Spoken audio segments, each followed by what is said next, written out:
sister's a therapist and I tell jokes. We both want to help all kinds of folks. Hello, and welcome to My Sister's a Therapist. This is a show that a therapist and a comedian do. Of those two people, I'm the comedian, although she's very funny, and she's the therapist. I'm Virginia Jones, and this is Laura Ryan. Hello, I'm Laura Ryan. I'm a licensed marriage and family therapist and co-host of this podcast. But my main credit is sister to Goddess of Guffaws, Virginia Jones. As much as I like Goddess is how much I dislike Guffaws. That's a real mixed bag, that one. On this show, we talk pop culture, we talk mental health, we talk mental wellness, we talk about the connection between your mind and your body. But whatever we're talking about, one of us is prepared and done notes and done research, and then the other one just shows up with a Coke and a smile. This week, that's me. So the topic belongs to Laura Ryan. Laura, what is our topic today? It's a topic you and I have both been threatening to do for a while. It's pretty privilege. Ooh, okay. And I'm going to just plow right into it. The reason I was inspired this week is I was listening to another podcast that we talk about quite a lot on the show, Smartless. And the guest was Charlize Theron. And she said this, and I wanted to scream. Okay. Wanted to reach through the computer and pull her out of there and kick her to the floor. Not really. She said, I had a very strange experience where kind of like Lana Turner, soda fountain story, where I was at a bank trying to cash a check from New York, which was an out-of-state check, and I couldn't cash it. And this guy was trying to help me cash it. And he ended up being a manager, and he signed me on, which is weird because I could barely speak English. He told me about an acting class, and I started going there as much as I could afford, which was like once a week at the time. And that was helpful because I knew nothing about acting. I knew nothing. I didn't even know who actors were. Like, I love Tom Hanks movies without knowing his name was Tom Hanks. And then Jason says, you're so lucky you found the actual manager that says, hey, young lady, I'm a manager. Like, you found a real one. I mean, instead of like, my office is in my van. But this chick was at the bank and she doesn't speak English. You know what? People recognize quality. I think she's a wonderful actor, and I really appreciate her work. She has range. She's amazing. Yeah. But how many uggos are out there who are doing the same stuff? I'm going to tell you something that's going to shock you. Acting is mostly about appearance. If you were on the Zoom, you could see the shock expression that Laura has on her face. Apparently, if you're hot, all you need is an out-of-town check to get a job. I'm just saying, say she's doing an audition for a Dr. Pepper commercial. There could be 20 people who are better actors, who've learned the lines better, who are better at projecting, who are just better at it than she is, but she's going to get it because she looks a certain way. There's a lie that Hollywood tells itself that it's a meritocracy, and that's because everybody who succeeds wants to believe that they did it because they were the best and not because they were incredibly hot. Charlize says, yeah, everybody said that. They were like, this guy, this is what happens to everybody. Like, you're going to end up in a ditch. His card was in my car for like months. And then somebody actually knew him who was in my car. And they said, oh yeah, he represents John Hurt. And I was like, well, that's a real actor. Although she knew like 2 actors. I didn't know how to break a script down, and I didn't even know how to read a script, and I didn't know about an arc necessarily, so all that stuff I had to learn. I became a student as I was working. I mean, I think that's always the best way to work. And I look at all my experiences early on. I found great mentorship with producers and directors and writers and actors who really just took me under their wing. I'm here because of the grace of a lot of those people and kindness of a lot of those people because I was so eager. And you were so hot. And you were so hot. People who've worked on sets, people who've acted, have had this experience of the newbie who doesn't know what a mark is and doesn't know how to talk to camera is there. When you're very attractive, people want to help you. Even if it's not like sex-based, same-sex people will want to help you. Older people, younger people want to help hyper-attractive people. Sure, learning on the job is probably the best way of doing it. Most people don't have the privilege to do that. Most people have to work very hard in their acting classes and then hopefully get an opportunity to do it for money. But instead, Charlize just went to the bank.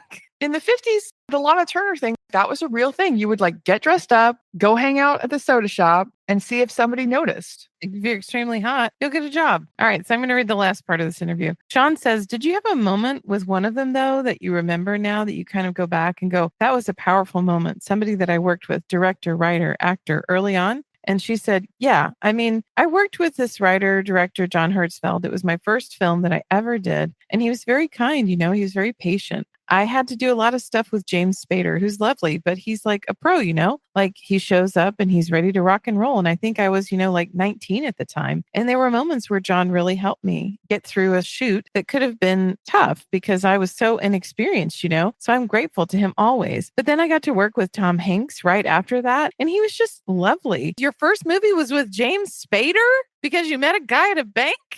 People have done crazy things to get attention, having exotic pets.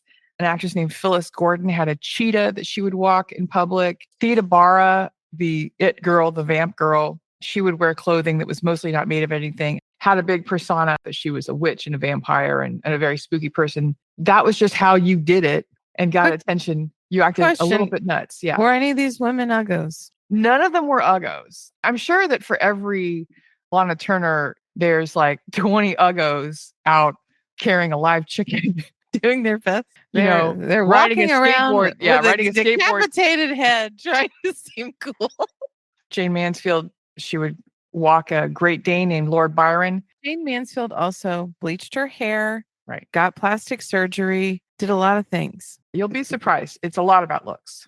So Virginia, after I listened to the Charlize Theron episode, I went and listened to Jason Momoa's episode, and I want you to read from that. I fell in love with acting because I was a biology major. Baywatch Hawaii came in, whatever. I was 19 years old. You got to make $100 being an extra. And I was folding t-shirts for $16. You got to meet a bunch of hot chicks. And I was 19 years old. There were like 1,300 people showed up down there. And we went in and ended up, getting the lead role. And I was supposed to go back to college. And my mom's saying, what are you doing? I'm like, I don't know. Baywatch Hawaii? I didn't know anything about it, but I fell in love with acting. I basically just watched tons of movies. And every movie I'd watch, I just play that character the next day. If I watched Fifth Element, I was Gary Oldman that day. And if I watched Fight Club, I was Tyler Durden in that episode. And so, it was practice in doing all that. And I fell in love with it. A story that actors tell each other is that you can be discovered being an extra. And people do that for years. But what they don't tell you is that you need to be super attractive. Yeah, you look like Jason Momoa. Brett McKenzie had his own career and stuff that he was doing in comedy, but he was first kind of in the public eye as an extra in Lord of the Rings because he was just the hottest elf on screen and people were calling him Figwit. Frodo is good. Who is that? When you are extra attractive, it draws attention. It does draw attention. How many through lines are here? Both of them are just saying, yeah, I didn't know dick about acting. I was 19 years old and I just sort of stumbled into a movie set and thought, what the hell? I get it beats folding t-shirts. The heartbreaking thing is for every Jason Momoa, there's 1,000 dudes who have been working hard and taking improv classes and paying for headshots and doing small gigs and trying to work their way up. And they're just not Jason Momoa. However, one time I went to an audition and there was some sort of Game of Thrones thing happening. And there were a bunch of really stacked dudes, just really ripped, big dudes.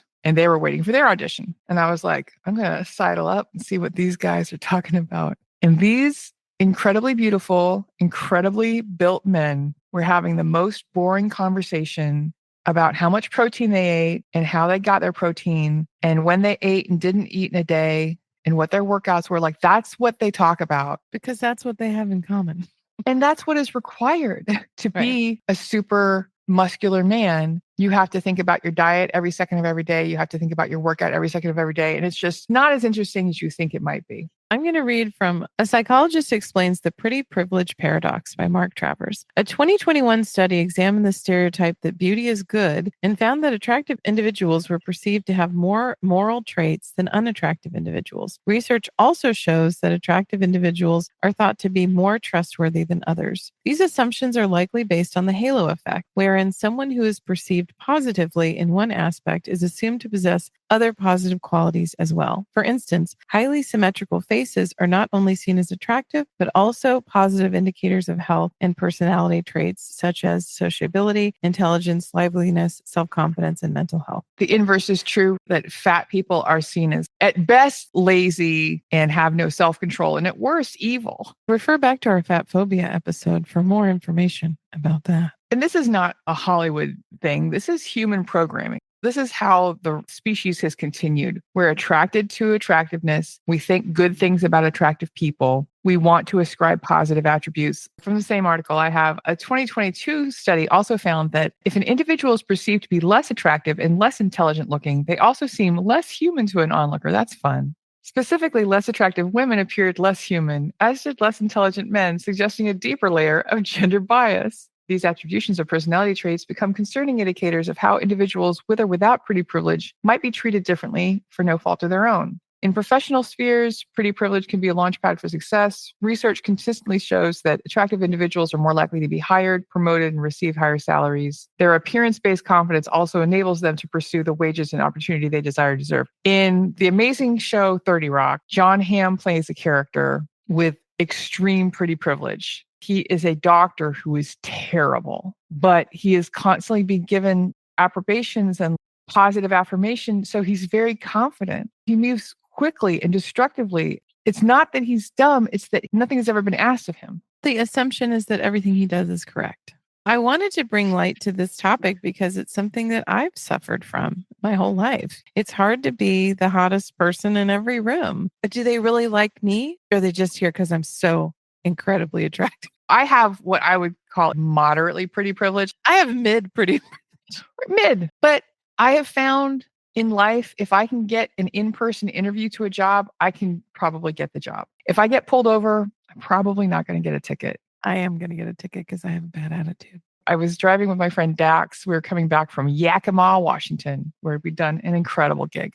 A cop pulled me over, and I didn't drive a car for 10 years. So that's my excuse for not knowing everything I needed to put in my car. The cop asked for my proof of insurance, and I gave him that. And he's like, and where's your proof of registration? I'm like, I don't know. I have the sticker on my license plate. I looked over and Dax is just looking at me with saucers for eyes. And he's like, you don't have your registration in the car. But then I talked my way out of it. And that's how I live as a mid pretty privileged person. Being a mid attractive person has its perks. Women are more likely to alter their appearance for socially utilitarian reasons, such as more attractive women being more likely to receive help from strangers, attractive servers earning more tips from customers. If you want to work as a waitress, as a server in Los Angeles, California, you basically need to be model good looking. That's the hiring pool that they have, is models and actresses.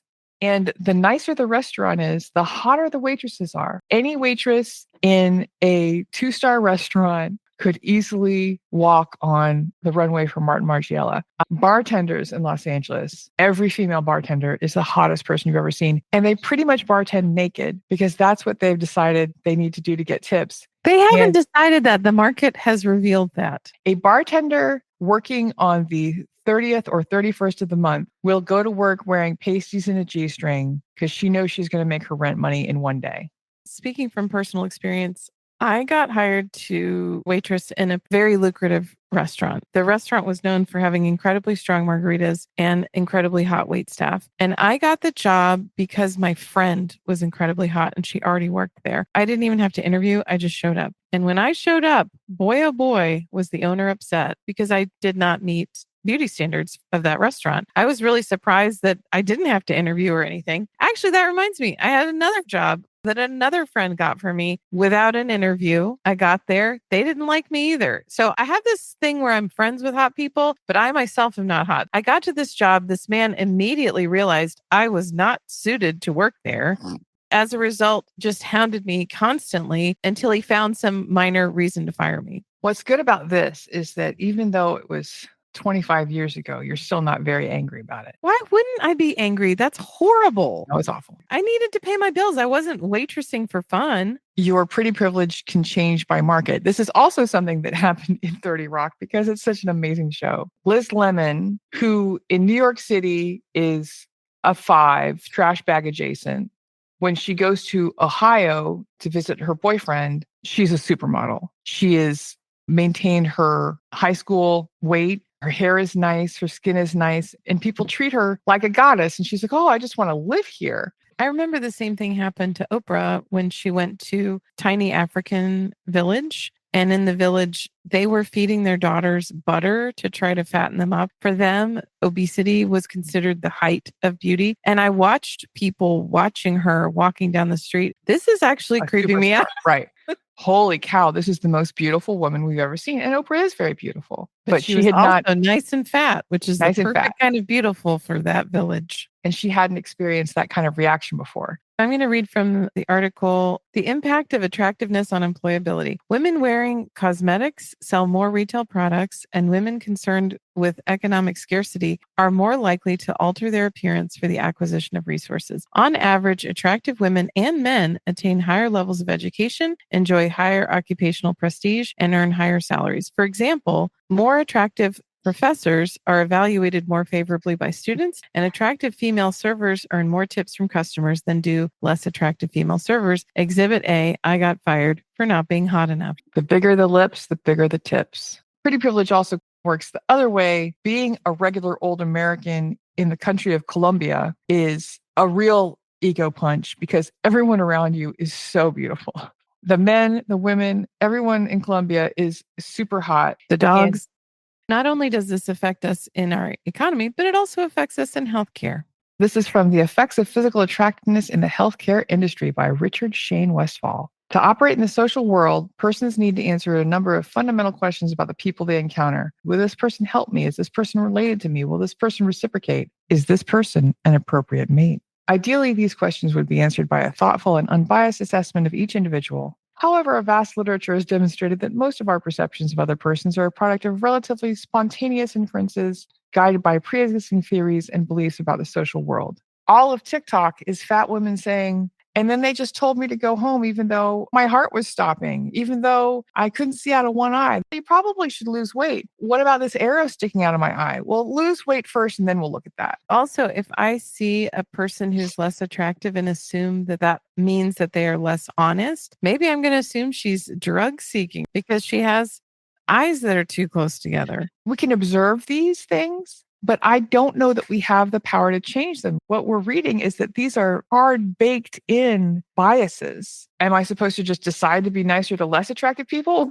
What am I, Mother Teresa? I might ask myself, hey, am I judging this person incredibly harshly because they're less attractive? Maybe just ask myself a question. As the hotel maitre d', have I turned this woman away because she has cankles? Or because maybe she did seem shifty. From the same article, attractive individuals are often judged to have a warmer, friendlier disposition. Additional findings reveal that attractive individuals are considered to be more intelligent, more competent, and these inferences appear to occur rapidly and automatically. When participants are shown a face for only 100 milliseconds, they not only determine the more attractive face as more competent, but also deem them more worthy of a vote in a hypothetical election. Additionally, when participants sorted photographs into piles representing higher social status, participants almost universally group the attractive individuals as coming from a higher status background. Furthermore, the participants indicated that a motivating factor in their decision-making process was the belief that attractive individuals were more likely to achieve earned success in their lives. I think attractive people will tend to be friendlier, more open, more positive because they've never had a negative experience In their life. So I think some of these things is causal. Overall, this line of research has consistently found that individuals believe that physically attractive humans have many other positive features, whereas individuals judged to be unattractive possess negative qualities. Evidence further suggests that this differential treatment of others based on physical attractiveness begins at an early age. By the time that children enter school, they are already using appearance to evaluate others. Oh, for sure. I had a friend who had a child, and I had hung out with this child in many circumstances. And I really thought, Pia likes me for me. And then one day I saw this child and I was dressed to go to the airport and I had makeup on. And she was like, oh. She decided, hey, maybe she's not as much of an uggo as I'd always thought. Yeah, it pulled the lie from my belief system that children just like you for you and they're not judging you constantly on your appearance, but they are. They're noticing what your body looks like. They're comparing it to other bodies that they've seen. They're comparing it to celebrities on television. There is no escape from the judgment. To demonstrate this, Dion presented children ages 3 to 6 with pictures of other children in their own age group that had been evaluated by adults as either attractive or unattractive. What a great job. The participants were then asked to pretend that the photographs represented school children who were potentially transferring to their school. The participants demonstrated a strong preference for the attractive students as future friends and expressed dislike for unattractive students. Furthermore, the participants had subjectively better evaluations regarding the personality traits of the attractive children, inferring that the attractive children were more likely to act in a pro-social manner, whereas unattractive children would exhibit antisocial behaviors. Despite popular maxims, beauty is not in the eye of the beholder. No, beauty is a universal.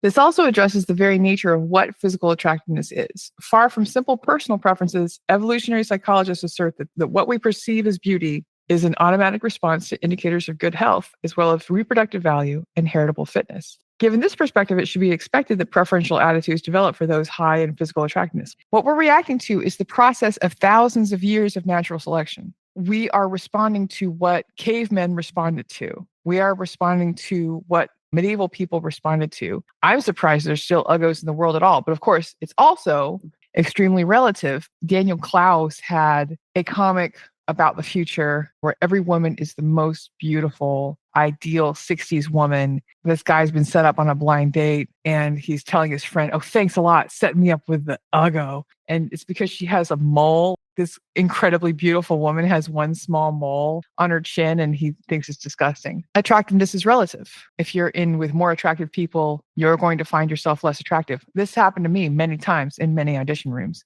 If you're with a bunch of uggos, you're going to be perceived as more attractive and you're going to get benefits over them. The answer is just hang out with uggos and you'll be As a great man said in the film Back to School, if you want to look thin, hang out with fat people. Very good. Another way in which appearance affects individuals' treatment regards legal outcomes. The growing body of literature indicating the significant advantages of being born beautiful extend even in the courtroom. Several research paradigms have found that jurors are less likely to find an attractive defendant guilty. Additionally, should a guilty verdict seem warranted, jurors have a tendency to provide sentences that are more lenient to attractive defendants. That's why I've never gone to jail for any of the murders. How many have you committed? Several. As seen in so many other domains, the effects of attractiveness in the courtroom spill over into ascription of personal traits as well. Jurors tend to infer that attractive defendants also possess more desirable personalities. In instances of crimes that have a victim, the attractiveness of the victim may also play a role. Findings indicate that jurors judge assaults on attractive victims as much more serious crimes deserving harsher penalties. I actually know someone who's a lawyer, and we were talking about how I think we should have defendants show up in court the same way that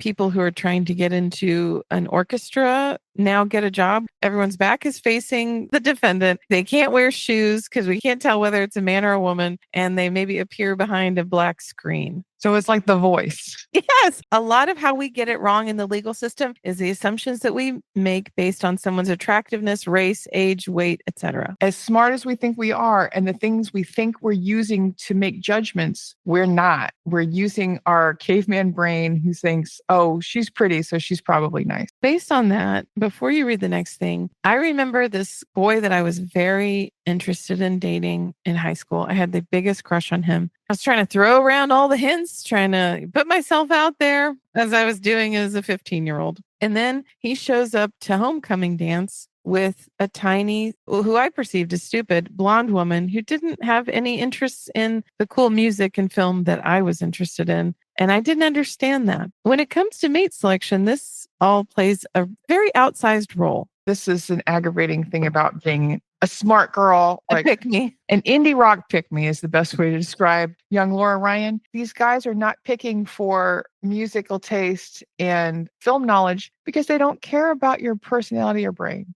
He wasn't screening for that. He doesn't care what her opinion is. This is how men wind up married to women that they hate. And that's what I'm trying to say. My thought then was, wait a minute, wouldn't you be better off dating and coupling up with somebody who you have so much in common with, Right. so we can go out and enjoy our common interests and maybe share the same thinking patterns? Don't you think you'll have more fun in your life? No, the thing to do is to marry the hottest woman who will tolerate you and then spend the rest of your life being angry with her for not being interested in the things you're interested in that she was never interested in. And if she's interested in anything, making fun of it. Directly related to beauty, individual appearance has a significant influence on mate selection. file this under studies that didn't need to happen. Although there are a variety of traits found desirable in a potential partner, researchers have consistently demonstrated the overwhelming impact of beauty on initial attraction. In one pioneering work, researchers advertised a campus-wide dance in which participants would complete a battery of personality scales, and then based on their individual responses, the computer would match them with a compatible partner. Researchers actually randomly assigned participants, disregarding the personality scales in the matching process. Following the dance, participants then rated how much they enjoyed the dance, specifically focusing on their compatibility with their partner. The largest determinant of how well they liked their dance partner was the physical appearance of the partner. Additionally, the participants' own attractiveness did not influence this effect. We've talked about this before, how speed dating, as cute an idea as that is worthless because everyone just goes for the most attractive people. So you get a whole room of people and there's 25 guys vying for the same 3 girls and vice versa. If someone's attractive, we will perceive that they have things in common with us. Our brain will do little backflips to make that true. I used to do a joke about how men were attracted to women who looked like they had reproductive capacity. Those were things like light colored hair and big boobs, but men can be tricked. You just have surgery and hair dye, and then they'll think that a 55-year-old is still going to have a lot of children for them. Women are attracted to men who look like they're going to die soon so we can get their stuff. That's fair. Another very stupid study was done a couple years ago, and it was for women with PCOS. Oh my gosh, there's been no research on PCOS. This is going to be great. But in fact, the study was, do women with PCOS appear more attractive than other women? I'm super glad that we put money into that. One thing that we have learned on TikTok is that women with gut problems are hotter because they can't eat anything. In the medical field, to assess biases held by medical practitioners, nursing students completed an IAT designed to explore their implicit attitudes towards overweight individuals in a medical setting. As predicted, these individuals held strong negative evaluations of overweight individuals. Additionally, researchers compared these results with data collected from undergraduate psychology students. No significant differences were found, indicating that neither medical training nor occupational selection effectively reduces stereotypes activation. Finally, for both groups, these negative biases to overweight individuals were stronger against female targets, suggesting that gender stereotypes play a role in the impressions formations of patients as well. These results provide strong empirical support for the primary hypothesis that healthcare providers provide differential care based on one's physical appearance. Specifically, they replicate previous work on attractiveness stereotypes that have been done in other domains using a sample of healthcare providers. Physical attractiveness was found to have a statistically significant effect on some of the explicit questions asked on the patient follow-up questionnaire. This shows that healthcare providers are forming explicit attitudes regarding patients based on their physical appearance for some categories of thought. Furthermore, these explicit attitudes favor those that are more attractive. Additionally, the pattern of results found on the medical procedures form demonstrates that for some categories of medical care, practitioners are indicating that they would indeed recommend an extra level of precaution for those found to be more attractive. Well, you got to keep those hotties around. Student Beauty and Grades Under In-Person versus Remote Teaching by Adrian Mehic. This paper shows that students' facial attractiveness impact academic outcomes when classes are held in person. As education moved online following the onset of the pandemic, the grades of attractive female students began to deteriorate. This finding implies that the female beauty premium observed when education is in person is likely to be chiefly a consequence of discrimination. On the contrary, for male students, there was still a significant beauty premium even after the introduction of online teaching. The latter finding suggests that for males in particular, beauty can be a productivity enhancing attribute. Pretty People Really Do Have It Better by Sable, Yong. Pretty privilege is a form of self-sustaining energy that all the positive feedback that attractive people receive instills a kind of self-worth in them that they are deserving of everything they desire. That's actually what I said earlier, and I didn't do a study, which makes these endeavors much more persuasive. After all, believing in yourself is necessary for others to believe in you too. But if everybody in your life has treated you as slightly better than everybody else, what are you supposed to feel? You're not? It's the John Hamm effect. And to be fair, I'm pretty sure John Hamm experiences that outside of the world of no. And that's the Rock. funny thing about it, because yes, he has experienced this. I stood very close to him at a comedy show once. He's attractive. It's not just really. It's not a trick of the light. It's I'm for real. so surprised. He looks kind of mid in general on the screen, so probably Well, in real life. You know, there's like, there's angles, there's makeup. Like, no, he's an attractive person because he's like a 15 on a scale of 10. This also explains why hot people who commit crimes are less likely to be arrested or convicted or more likely to receive more lenient sentences. See hot convict Jeremy Meeks, who went viral on Facebook in 2014 after he was arrested on felony weapons charges during a gang sweep in Stockton, California. Meeks became a professional model and actor after having served half of his 27-month sentence. Not many people know what happened to the other purported gang members who were also arrested and incarcerated for the same sweep, presumably because their mugshots were not as noteworthy. And he didn't even have to go to a bank and try to cash an out-of-country check. It wasn't out of country, it was out of state, which is even stupider. Pretty privilege is an uncomfortable topic, both for those who are overlooked or dismissed in favor of preferable looks, and for those whose successes in individual agency are undermined as a byproduct of their appearance. This is true. There's no reason for them to not believe that they deserve this stuff. It's always been their reality. Yes, they haven't had any other reality. And for women, pretty privilege plays a much more outsized role because women remain broadly objectified by society. Our looks are often the most prioritized asset we have to bargain with, and looking the part is always requisite to getting the part. Literally. Privilege is often based in institutional and established cultural beliefs, lots of which blend racism and colorism, sexism, fatphobia, ableism, ageism, and other appearance-based discriminations into their perceptions of beauty. That's why in my second movie, I was starring opposite Tom Hanks. I just stumbled into this bank, yelled at a cashier, and then a year later, I'm starring opposite Tom Hanks. What is the script? I don't speak English. What is this thing you're pinning on me? Is this a microphone? Oh, okay. Exactly. Before she was an actor, she was a ballerina model. But also, this is not taking me away from Charlize Theron. As we said at the beginning of the episode, she's an incredibly talented, hardworking person. She was even ugly in a movie for which she got an Oscar. They couldn't have cast a regular ugly person to be Aileen Wuornos. It took a really hot lady that they had to make ugly. That's how you know you're talented. When you spend a lot of time in hair and makeup, right, trying to make you look gross. Way ugly. Either way you cut it. People who are experiencing the positive benefits want to believe that it's inherent. And the people who wish they had pretty privilege are on the least side of the scale, resentful, and on the worst side of the scale, dead or in prison because they have not experienced the same preferential biases of pretty privilege. I just think move somewhere where you're more attractive. That was something I was going to bring up earlier. I've lived in Austin for most of the time that I've been a woman. I'm probably a 4 here. The women in Austin are very, very attractive because it's a lot of college students, right. And most of the women here are blonde, size 2. I don't really meet that beauty standard. But boy, oh boy, when I got off the plane in the UK for the first time, I was kind of superstar. I was looking around like, where's the super hot chick that everyone's staring at? And it turned out it was me because by UK standards, I'm mid to high level. Maybe I'm a 7 instead of a 4. Incredibly hot. Incredibly hot. Is there a practical way out of this? You say that, oh, I can think about it.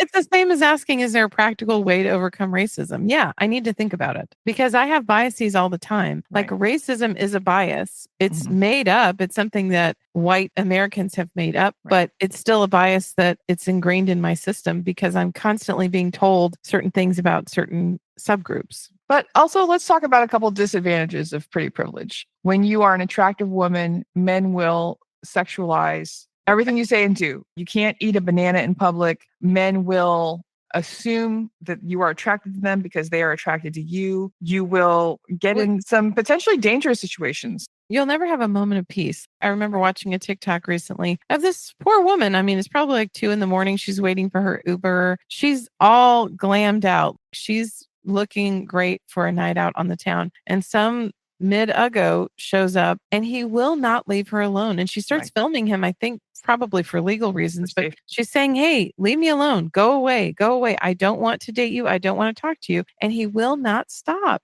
That's part of it too. I think you become more objectified in a lot of ways as an attractive woman. I have enjoyed becoming more and more mid to uggo as I age. And that's the gift of age and experiences. Like Homer Simpson, we can just back off into the bushes. Well, I think also putting on 100 pounds does not hurt in that scenario. Smart. If you want to be completely ignored, get to be around 50, put on 100 pounds, and start wearing pajamas in public. Guys, write this down. Get a pen. Virginia, what are your final thoughts on this topic? My final thoughts on pretty privilege are it's interesting to discuss, but it's our monkey minds controlling our day-to-day behavior. I don't know how much control we have over it. I think that men should be subjected to more pretty privilege I maintain that men need to dress sluttier. I don't want to hear about the male loneliness epidemic from someone who ain't wearing short shorts. Sun's out, buns out. As Annie Lennox said, somewhat ironically on her cover album, Medusa, keep young and beautiful. If you want to be loved. If you want to be loved. It's a heavy yoke of being a woman. It's a real bummer, as it turns out sometimes. What are your last thoughts on this topic? As you could tell from my tone, I hate it.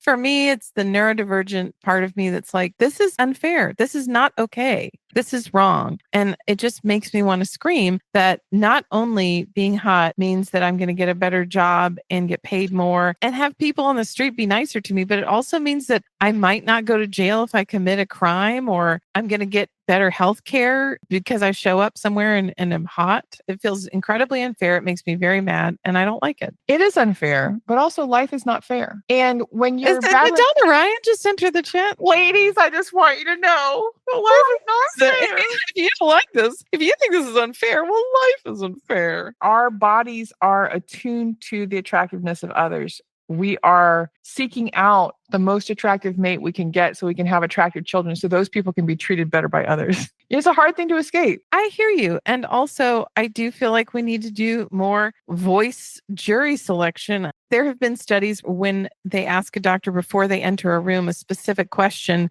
about racism, for example, that they will be less racist when they walk in the room. You can be influenced. I feel like we just don't care. And I think it's really dumb. People didn't believe that Susan Boyle had ever been kissed. Being a person is just incredibly nuts and complicated and doesn't make any sense. But you're right. We could stand to examine our own motivations and internal biases. And not just how we perceive others, but how we treat others. When I'm thinking about pushing that old woman in the grocery store who's definitely not hot, maybe I should just take a beat and pause and think about that. And I am going to commit more murders because I feel like if I have this talent, I shouldn't just squander it on not killing people.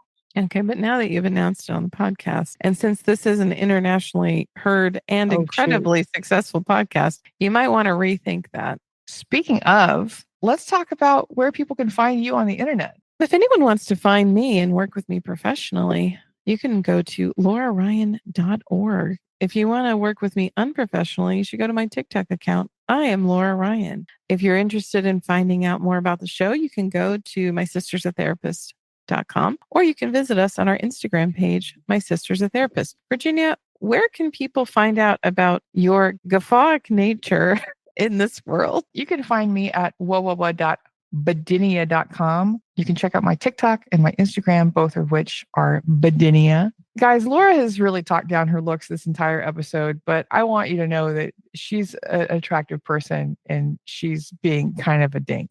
Well, thanks for the compliment. You're calling me both a dink and an attractive person, so I don't know what to think. If you've seen Laura, you know that she's kind of overplaying the whole ego card. I don't know. You haven't seen me with my cohort of women in Austin. I feel like if you lived here for a while, you would get it. When I walk into a bar or club, which admittedly happens very infrequently, I am barely a human. Laura, where can people write us if they want to talk to us about the podcast specifically?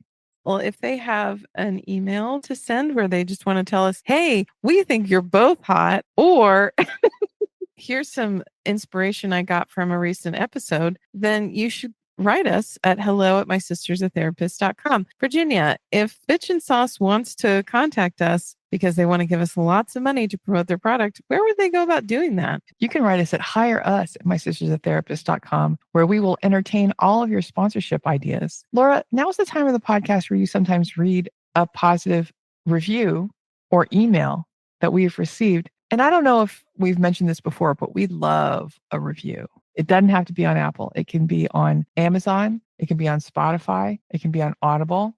Laura, do you have one to share this week? I certainly do. This is a lovely email from K.A. She said, loved your autism episode. My daughter was just diagnosed as on the spectrum. They offered a test for me too. Laughing, crying face. 2 months ago, I bought a Furby at a bazaar and now I have close to 30. K.A., I think you're catching a theme here. Yeah. You're sniffing what's on the air, and it's Furby. I just got feedback from a listener who is also a supervisor for other therapists, and she instructed a group of therapists who she was training to listen to our autism episode. So thank you for that, listener. That's lovely. We're doing actual education, not just us farting around telling each other dumb crap all day.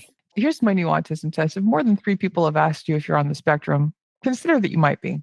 Also, if you know more than 3 people, please tell them about our podcast because we could really, really benefit from having more listenership. And also tell them about Furbies, because Furbies are They're a creepy lost and art. hilarious.